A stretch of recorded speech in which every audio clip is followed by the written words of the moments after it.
মানে আমি কতবার খুশি যে তুমি মোবাইলে গোপন কথা বললো না। ভাই আমি তো বলি নাই, নাদিম বলছে। আরে আমার আপন মায়ের পেটের ভাই হয়েও আমার বউরে মার্ডার করতে একটু দ্বিধা করেনি। আর তুমি তো কোথাকার কোন সুবর্ণল্লাহ। হ্যাঁ মানন, তুই এখন একটু হসপিটালে যাবি। আমার পক্ষ থেকে নাদিমের ব্যাপারে সহানুভূতি জানিয়ে সয়েলটা একটু টেস্ট করে আয়।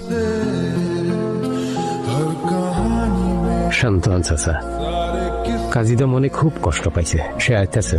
আপনার এখান থেকে থানায় নিয়ে যাইব, আপনি ডাবলুর বিরুদ্ধে কেস করে দিবেন চাচা।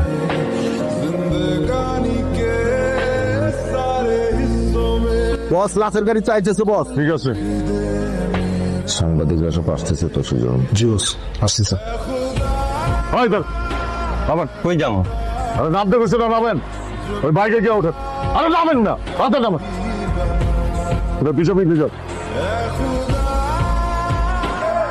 কাজের গুন্ডারা আমার ভাইরে মাইরে ফেলাইছে রে।